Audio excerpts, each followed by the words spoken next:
Hi students, welcome to my channel math made easy. మన ఛానల్లో 10th class స్టూడెంట్స్కి సంబంధించి సిబిఎస్ఈ అలాగే స్టేట్ సిలబస్ స్టూడెంట్స్కి ఉపయోగపడే విధంగా మ్యాథమెటిక్స్ వీడియోస్ అయితే మనం చేస్తున్నాం కదా.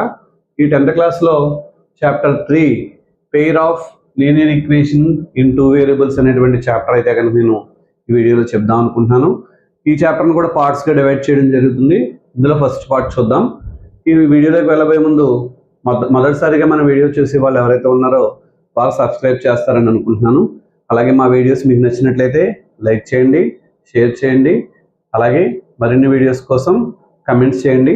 మీ ఎంకరేజ్మెంట్తో మరిన్ని వీడియోస్ చేయడానికి అయితే అవకాశం ఉంటుంది. సో ఇంకా ఆలస్యం చేయకుండా వీడియోలోకి అయితే వెళ్ళిపోదాం. ఇక్కడ pair of linear equation in two variables. Variable అంటే ఏంటి? వాల్యూ చేంజ్ అవుతుండేదాన్ని వేరియబుల్ అంటారు. ఎక్స్, వై, జెడ్ అలాంటి వాటిని వేరియబుల్స్ అంటారు. టూ వేరియబుల్స్లో లీనియర్ ఈక్వేషన్ అంటే వచ్చి రిప్రజెంట్ లైన్ అనమాట. లైన్ రిప్రజెంట్ చేసేటువంటి ఈక్వేషన్. సో పైగా ఇక్కడ డిగ్రీ ఎంత అవుతుందంటే 1 అవుతుంది. సో లీనియర్ ఈక్వేషన్ అంటాం. లీనియర్ ఈక్వేషన్స్ ఇచ్చారు. రెండింటిని గ్రాఫ్ ద్వారా ఎలా రిప్రజెంట్ చేస్తారనేది అయితే మనం ఇందులో చూడాలి. ఎక్స్ కోఎఫిషియంట్ A1, ఇందులో A2, వై కోఎఫిషియంట్ ఇందులో ఫస్ట్ ఈక్వేషన్లో B1, సెకండ్ ఈక్వేషన్లో B2, ఫస్ట్ ఈక్వేషన్లో కాన్స్టెంట్ C1, సెకండ్ ఈక్వేషన్లో కాన్స్టెంట్ C2. ఇక్కడ ఉన్న ఈ కోఎఫిషియంట్స్ బట్టి 3 టైప్ ఆఫ్ రిలేషన్స్ చెప్తాం. A1/A2 is not equal to B1/B2 అంటే దాన్ని మనం ఇంటర్సెక్టింగ్ లైన్స్ అంటాం. ఇంటర్సెక్టింగ్ లైన్స్ అంటే 2 లైన్స్ కలిసి ఒకే ఒక చోట టచ్ అవుతాయి. అందుకు కాబట్టి యూనిక్ సొల్యూషన్ అయితే ఉంటుంది. సొల్యూషన్ ఉంటుంది కాబట్టి దాన్ని కన్సిస్టెంట్ అంటాం. సో అలాగే A1/A2 is equal to B1/B2 is equal to C1/C2 అయితే 2 లైన్స్ కోయిన్సైడ్ అవుతాయి, ఒకదాని మీద ఒకటి ఉంటాయి. సో మెనీ సొల్యూషన్స్ ఉంటాయి, ఎందుకంటే ఎవరి పాయింట్ కామన్ గా ఉంటుంది కాబట్టి. సో మెనీ సొల్యూషన్స్ ఉంటాయి కాబట్టి కన్సిస్టెంట్ అంటాం.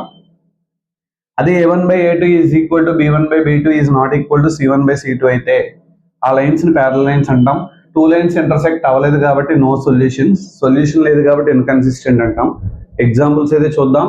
దీంట్లో A1/A2 ఫైండ్ అవుట్ చేద్దాం. అంటే ఇక్కడ ఎక్స్ కోఎఫిషియంట్ 1, ఇందులో 3, 1/3.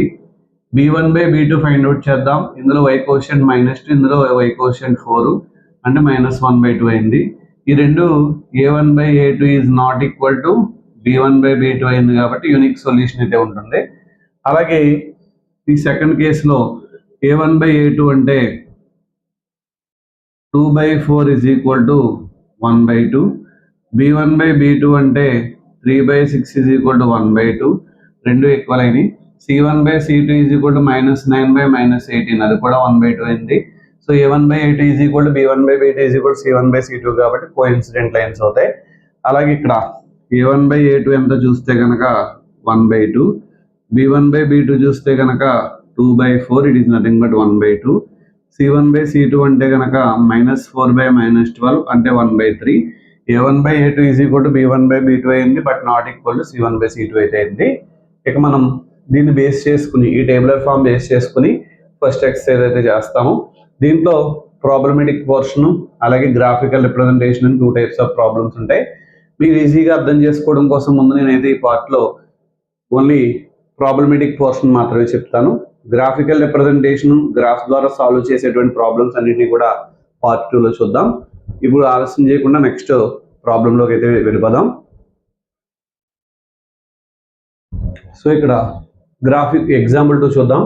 గ్రాఫికలీ find the given equations has no solutions, unique solutions or infinity many solutions అని అడిగారు. ఇచ్చిన ఈక్వేషన్స్ అయితే కనుక మనం ఆన్సర్లో రాసుకోవాలి. 5x - 8y + 1 is equal to 0. ఈ ఈక్వేషన్లో A1 అంటే ఎంత అండి? 5 X coefficient, y coefficient B1 ఎంత అండి? -8, కాన్స్టెంట్ C1 ఎంత అండి? 1. అలాగే 3x - 24/5y + 3/5 is equal to 0. ఇక్కడ ఓవరాల్గా ఈక్వేషన్ అయితే నేను 5తో ఇంటూ చేస్తాను, అప్పుడు 15x అవుతుంది. ఇది -24y, 5 క్యాన్సిల్ అయిపోతుంది, ఇక్కడ 3 మిగులుతుంది. ఈక్వేషన్లో A2 అంటే 15, B2 అంటే 24, C2 అంటే కనుక 3 అవుతుంది. సో A1/A2 అయితే చేద్దాము. 5/15, 5 టైమ్స్ ఇక్కడ 1 టైం, ఇందులో అయితే 3 టైమ్స్. B1/B2 అయితే చేద్దాం. -8/24 అంటే -1/3. అంటే ఇక్కడ తెలిసిపోయింది మనకి A1/A2 is not equal to B1/B2. మీకు డౌట్ వస్తుంది, సార్ అక్కడ 1/3 ఉందండి, -1/3 ఉంది, రెండు ఎక్కువలే కదా అంటే సింబల్ తేడా ఉంది కాబట్టి ఖచ్చితంగా ఎట్టి పరిస్థితిలో అయితే అవకాశం అయితే లేదు. -8 -24. ఓకే, నేను ఇక్కడ చిన్న మిస్టేక్ చేశాను, -24 అమ్మది. -24 అయితే కనుక రెండు క్యాన్సిల్ అయ్యి +1/3 అవుతుంది. A1/A2 is equal B1/B2. అలాగే C1/C2 కూడా రాసేద్దాము, 1/3 అవుతుంది. సో మూడు ఈక్వల్ అయిపోయినాయి కాబట్టి given lines are coincident lines అని చెప్తాము. వాళ్ళు ఏ టైప్ ఆఫ్ లైన్స్ అని అడిగారు క్వశ్చన్లో. అయితే కోయిన్సిడెంట్ లైన్స్ అంటే కనుక ఎన్ని సొల్యూషన్స్ ఉంటాయి, సో మెనీ సొల్యూషన్స్ ఉంటాయి కాబట్టి these given equations are consistent అని రాయొచ్చు. యూనిక్ సొల్యూషన్ ఉన్నా కన్సిస్టెంట్ అవుతుంది, సో మెనీ సొల్యూషన్స్ ఉన్నా కన్సిస్టెంట్ అవుతుంది. ఓకేనా, అర్థమైంది కదా. నెక్స్ట్ ప్రాబ్లం చూద్దాం. ఎక్సర్సైజ్లో సెకండ్ ప్రాబ్లం ఇది. దీంట్లో 3 ప్రాబ్లమ్స్ ఉంటాయి. ఇది కూడా ఇదే రకమైన ప్రాబ్లం అనమాట. ఇచ్చిన ఈక్వేషన్స్ ఆన్సర్లు ఎప్పుడూ కూడా గివెన్ ఈక్వేషన్స్ రాసుకోవాలి. X quotient A1 is equal to 5, y quotient B1 is equal to -4, constant C1 is equal to 8 అయింది. 7x + 6y - 9 is equal to 0.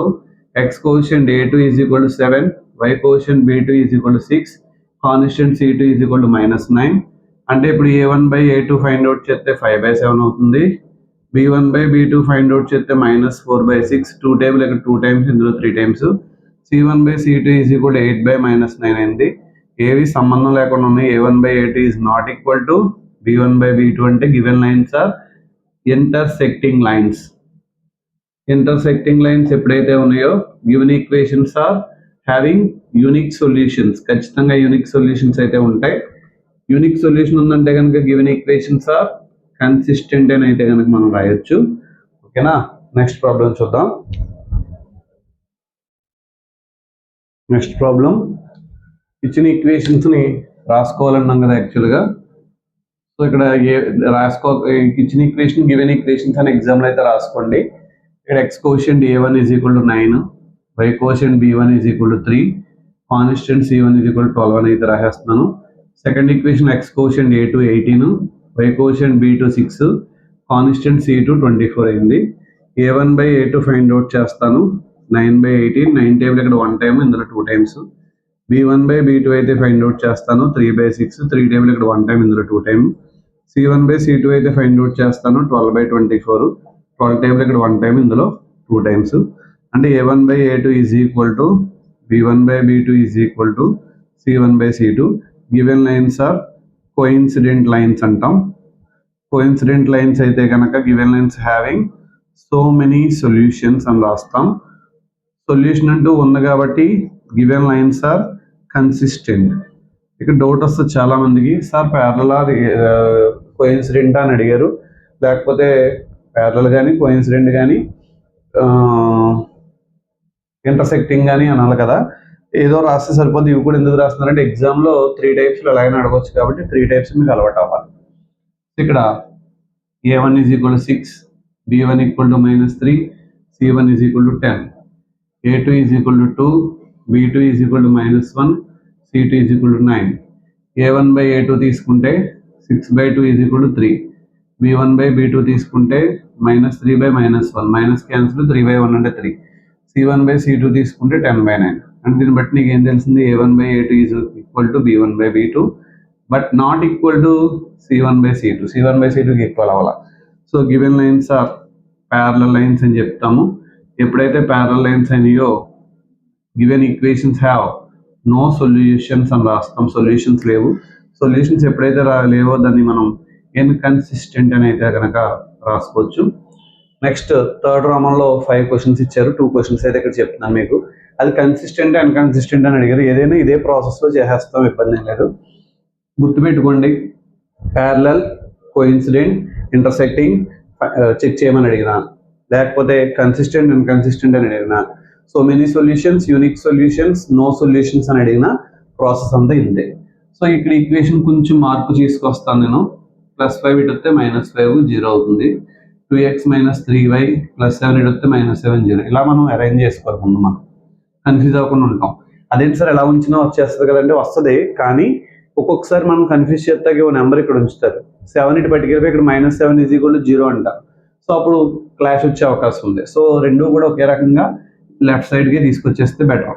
A1 అంటే 3, మీకు అబ్జర్వ్ చేస్తున్నారు కదా, y కోషెంట్ B1 అంటే 2, కాన్స్టెంట్ C1 అంటే -5, x quotient second ఈక్వేషన్లో A2 అంటే 2, B2 అంటే -3, C2 అంటే -7. A1/A2 తీసుకున్నట్లయితే 3/2, B1/B2 తీసుకున్నట్లయితే 2/-3 అంటే -2/3, రెండింటికి సంబంధం లేదు.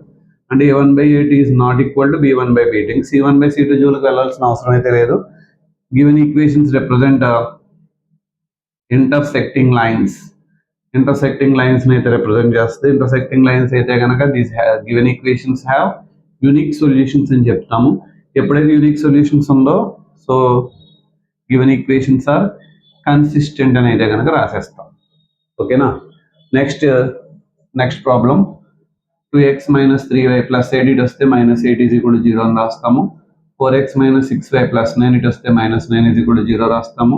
A1 అంటే 2, B1 అంటే -3, C1 అంటే -8, A2 అంటే 4, B2 అంటే -6, C2 అంటే -9. A1/A2 అంటే 2/4, 2 టేబుల్ ఇక్కడ 1 టైం, ఇందులో 2 టైమ్స్.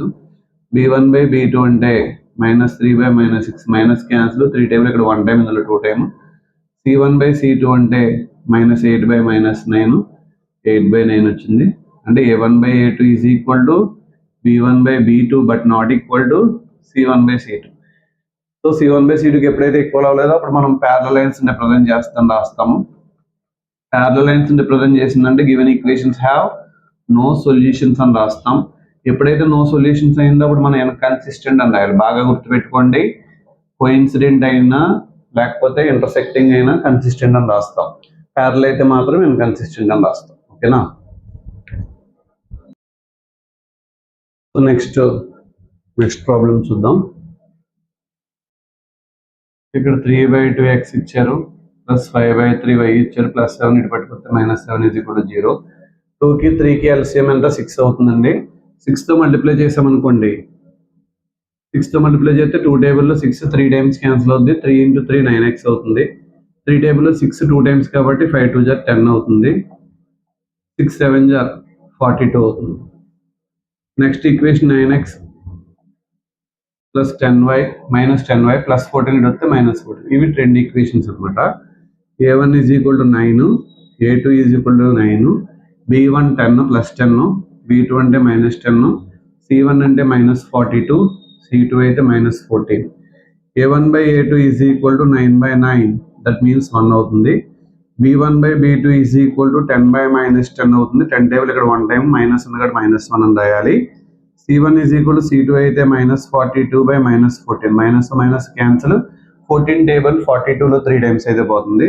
అంటే A1/A2 is not equal to B1/B2 and also not equal to C1/C2 అని కూడా రాయొచ్చు. ఎప్పుడైతే ఇలా అయిందో this given equation represent intersecting lines అని రాస్తాము. ఇంటర్సెక్టింగ్ లైన్స్ అయితే కనుక given equations have unique solution అని అయితే రాస్తాము. యూనిక్ సొల్యూషన్ ఏంటంటే ఖచ్చితంగా ఇట్ ఈజ్ కన్సిస్టెంట్. యూనిక్ గుర్తుపెట్టుకోండి, సొల్యూషన్ అంటూ ఉందంటే కన్సిస్టెంట్, సొల్యూషన్ లేకపోతే కనుక ఇన్కన్సిస్టెంట్ అనమాట. సో ఇక్కడ +11 అటు ఉంది, ఇటు తీసుకొస్తే -11 = 0, -10x + 6y, -22 ఇటు వస్తే +22 = 0. A1 value 5, B1 value -3, C1 value -11, A2 value -10, B2 value 6, C2 value 22. So A1/A2 find out చేద్దాము. 5/-10, 5 టేబుల్ ఇక్కడ 1 టైం, ఇందులో 2 టైమ్స్, -5 రాసేద్దాం. B1/B2 is equal to -3/6, 3 table 1 time, ఇందులో 2 టైం, ఇక్కడ మైనస్ ఉంది ఇక్కడ మైనస్ రాద్దాము. C1/C2 is equal to -11/22, 11 table ఇక్కడ 1 టైం, కింద 2 టైమ్స్. సో అంటే A1/A2 is equal to B1/B2 is equal to C1/C2. Exact గా ఒకే రేషియోలో ఉన్నాయి కాబట్టి given equations are represent coincident lines అని చెప్తాము. ఎప్పుడైతే కోఇన్సిడెంట్ లైన్స్ రిప్రజెంట్ చేసిందో given equations have so many solutions. ఇచ్చిన ఈక్వేషన్స్ కి సో మెనీ సొల్యూషన్స్ అయితే ఉంటాయి. సో ఉంటాయి కాబట్టి సొల్యూషన్స్ అంటూ ఉంటాయి కాబట్టి కన్సిస్టెంట్ అని అయితే రాస్తాం. నెక్స్ట్ ఆన్సర్లో ఇచ్చిన ఈక్వేషన్ రాసుకుంటాం కాబట్టి +8 ఇటు వస్తే -8 అవుతుంది. బై 3 ఉంది కాబట్టి 3తో ఇంటూ చేస్తాను, ఇక్కడ 3 క్యాన్సిల్ అవుతుంది, 3 2 జా 6 అవుతుంది, 8 3 జా 24 అవుతుంది. అలాగే ఈక్వేషన్లో +12 వీటి తీసుకొచ్చేస్తాను, -12 అవుతుంది. ఇప్పుడు ఇందులో A1 అంటే 4x కోషన్ చూడండి, A2 అంటే 2, B1 అంటే 6, B2 అంటే 3, C1 అంటే -24, C2 అంటే -12. ఓకేనా. A1/A2 తీసుకున్నట్లయితే 4/2 2 అవుతుంది. B1/B2 తీసుకుంటే 6/3, 3 టేబుల్ 6లో 2 టైమ్స్. C1/C2 తీసుకున్నట్లయితే -24/-12 మైనస్ క్యాన్సిల్ అవుతుంది. 12 టేబుల్ 24లో 2 టైమ్స్ అయితే క్యాన్సిల్ అవుతుంది. A1/A2 is equal to B1/B2 is equal to C1/C2. ఎప్పుడైతే ఒకే రేషియోలో ఉన్నాయో given equation represent coincident lines అవుతుంది. ఎప్పుడైతే కోఇన్సిడెంట్ లైన్స్ అయినాయో given equation represent so many solutions అయితే ఉండే అవకాశం ఉంది. సొల్యూషన్ అంటూ ఉందంటే కనుక గివెన్ ఈక్వేషన్స్ ఆర్ కన్సిస్టెంట్ అని అయితే కనుక రాస్తాము. చెప్తున్నప్పుడు ఈ ప్రాబ్లమ్స్ అన్ని కూడా చాలా ఈజీగా ఉంటాయి. ఎగ్జామ్లో మాత్రం చిన్న మిస్టేక్ చేస్తే ఆటోమేటిక్గా మార్క్స్ లాస్ అయ్యే అవకాశం ఉంది. జాగ్రత్తగా అబ్జర్వ్ చేస్తుండాలి. So next problem 6th one, exercise 3.1లో 6th వన్ ఇది. Given linear equation 2x plus 3y minus 8 is equal to 0 అనేటువంటి ఈక్వేషన్ ఇచ్చారు. Right another linear equation in 2 variable such that geometrical representation of the pair so formed is intersecting lines, parallel lines, coincident lines. అంటే ఖచ్చితంగా ఇచ్చిన line equation ని intersect చేసేటువంటి వేరే line equation ని మనం ఓన్గా రాసుకోమంటారు. ఇంటర్సెక్టింగ్ లైన్ అవ్వాలంటే మనకి ఏం తెలుసు, A1/A2 is not equal to B1/B2 అవ్వాలి. అంటే XY కోషెంట్లో ఎటువంటి రిలేషన్ ఉండకూడదు కాబట్టి మీకు నచ్చిన నెంబర్స్ ఏ ఒకటి రాసేయండి, ఇబ్బంది ఏం లేదు. ఒకసారి చెక్ చేసుకోండి. A1/A2 is equal to 2/5, B1/B2 is equal to 3/7. ఎట్టి పరిస్థితుల్లో రెండు అయితే ఎక్కువ కాదు, సరిపోద్ది. అలా ఓన్గా రాసేసుకోండి మీకు నచ్చిన నెంబర్స్ తోటి. నెక్స్ట్ వన్ ప్యారలల్ లైన్స్ అంటున్నాడు. ప్యారలల్ లైన్స్ అవ్వాలి అంటే చిన్న లాజిక్ ఫాలో అవ్వాలి. మరి మీరు ప్యారలల్ లైన్స్ అవ్వాలంటే కనుక ఖచ్చితంగా ఎక్స్ కోషెంట్ వై కోషెంట్ని మల్టిపుల్గా రాసుకోవాలి. అంటే రెండింటినీ కూడా ఎక్స్ కోషెంట్ వై కోషెంట్ ఏదో ఒక నెంబర్తో ఇంటూ చేయాలి. కానీ చివరిని దాన్ని మాత్రం కాన్స్టెంట్ మాత్రం ఆ నెంబర్తో మాత్రం ఎట్టి పరిస్థితులు ఇంటూ చేయొద్దు. సో నేను 3తో ఇంటూ చేస్తాను, 6x, 3 3 జా 9y. సో చివరి కాన్స్టెంట్ మాత్రం మనకు నచ్చింది ఏదో ఒకటి అసలు సంబంధం లేని రాసుకోవాలి. అంటే ఇప్పుడు A1/A2 is equal to 2/6 is equal to 1/3 అవుతుంది. B1/B2 is equal to 3/9 is equal to ఇది కూడా 1/3 అవుతుంది, రెండు అయితే ఈక్వల్. C1/C2 ఈజ్ ఈక్వల్ -8/17, ఇది మాత్రం ఈక్వల్ కాదు. సో అందు కాబట్టి ఈ ఎగ్జాంపుల్ సక్సెస్ అయింది. నెక్స్ట్ వన్ కోఇన్సిడెంట్, సింపుల్గా రాసేయచ్చండి. ఇది కోఇన్సిడెంట్ లైన్స్ అంటే ఖచ్చితంగా ఎక్స్ కోషెంట్ వై కోషెంట్ కాన్స్టెంట్ని ఏదో ఒక నెంబర్తో ఇంటూ చేయాలి. నేను 10 అనే నెంబర్తో ఇంటూ చేద్దాం అనుకుంటున్నాను. అంటే 20x plus 30y minus 80 is equal to 0. ఎలా చేసినా వల్ల కోఇన్సిడెంట్ లైన్ రావాలి అంటే ఖచ్చితంగా 3 నెంబర్స్ని x quotient y quotient constant ముగ్గురిని ఒకే నెంబర్తో ఇంటూ చేయాలి. అలా గుర్తుపెట్టుకోండి. ప్యారలల్ లైన్ రావాలంటే ఎక్స్ వై కోషెంట్స్ మాత్రమే మల్టిపుల్గా వచ్చేటువంటి ఏదో నెంబర్తో ఇంటూ చేయాలి. కాన్స్టెంట్ మనకు నచ్చింది వేసేయచ్చు. ఇంటర్సెక్టింగ్ లైన్స్ అంటే సంబంధం లేని నెంబర్స్ వేసుకుని చెక్ చేసుకోవాలి. సో ఇప్పుడు ఇందులో A1/A2 అంటే 2/20 అంటే 1/10 అవుతుంది. B1/B2 ఈజ్ ఈక్వల్ టు 3/30 అంటే ఇది కూడా 1/10 అవుతుంది. C1/C2 అంటే -8/-80 ఇది కూడా 1/10 అయితే అవుతుంది. ఓకేనా. నెక్స్ట్ ప్రాబ్లం చూద్దాం. నెక్స్ట్ ఎక్సర్సైజ్లో ఫస్ట్ ప్రాబ్లం అయితే చూద్దాం. ఫస్ట్ ప్రాబ్లం ఏమంటున్నారు, from the pair of linear equation in the following problems and find their solution graphically అని అడిగారు. అయితే ఈ గ్రాఫికల్ ద్వారా మనం సొల్యూషన్ చేయాలి కాబట్టి వీటిని నెక్స్ట్ వీడియోలో అయితే కనుక చూద్దాం.